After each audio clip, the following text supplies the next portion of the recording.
Sri Lanka's economy is facing a crisis due to a serious balance of payments problems. Its foreign exchange reserves run out quickly. Importing everyday consumer goods has become increasingly difficult. The state is unable to pay its old deficits. On April 1st, police imposed a curfew in parts of Colombo after protests against President Gotabaya Rajapaksa turned violent. More than 2,000 protesters clashed with police in Colombo, Sri Lanka. After protests in Mirihana, Nugegoda last night, 45 people were arrested and 5 police officers were injured. A police bus, a police jeep, 2 motorbikes were set on fire, and a water cannon truck was damaged, a police spokesman said. Several protesters wearing motorbike helmets knocked down walls and threw bricks at police before setting a bus on fire on the road to Gotabaya's house. In addition, Sri Lanka faces power cuts of up to 13 hours a day due to reduced fuel supplies. Archipelago countries with huge debts and low foreign exchange reserves have difficulty paying for imports. India provided a $2.4 billion bailout in February and March. It also appointed experts to support Sri Lanka's economic recovery. Diesel is no longer sold across the country, crippling the country's transportation system. Gasoline is offered, but supply is limited. If we want to understand this crisis, we have to go back to 2013. The average gross domestic product growth rate after 2013 was almost halved. Counter-cyclical fiscal policy was impossible because Mahinda Rajapaksa's government was tied up with a $2.6 billion loan from the International Monetary Fund in 2009. During the war, the budget deficit skyrocketed. In addition, the capital flight that accompanied the 2008 global financial crisis depleted Sri Lanka's foreign reserves.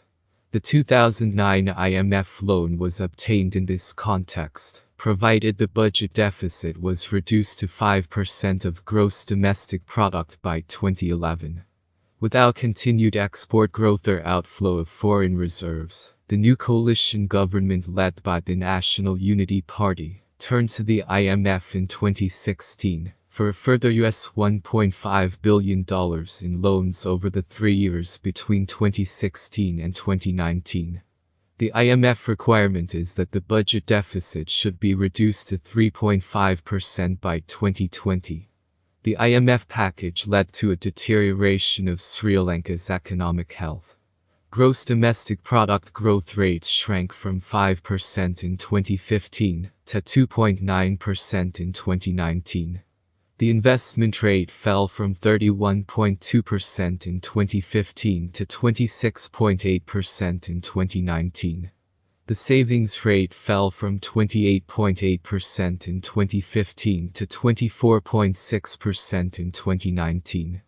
Government revenues shrank from 14.1% of the gross domestic product in 2016 to 12.6% of the gross domestic product in 2019. Gross government debt rose from 78.5% of the gross domestic product in 2015 to 86.8% of the gross domestic product in 2019. 2019 saw 2 more shocks to the economy. First, the April 2019 Easter bombings killed 253 people in churches in Colombo.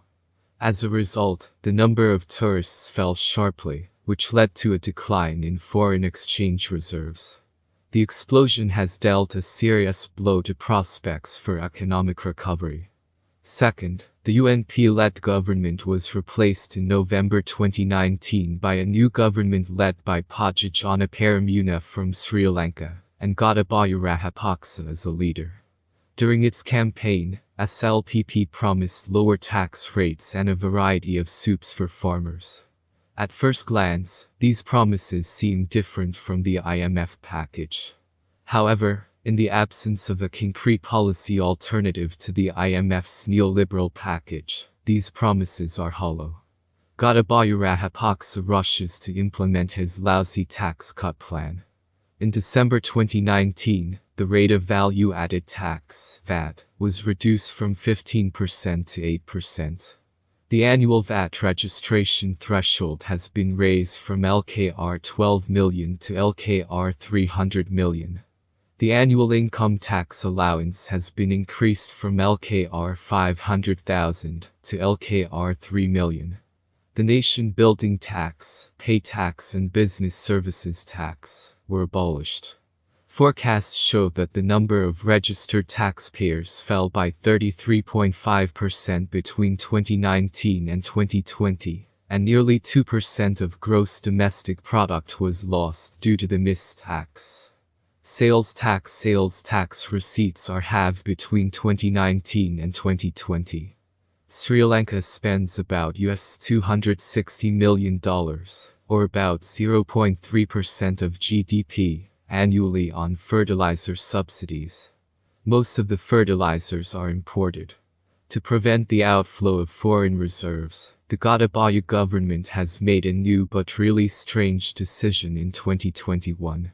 All fertilizer imports have been completely banned since May 2021, and it has been announced that Sri Lanka will become a 100% organic farming nation overnight.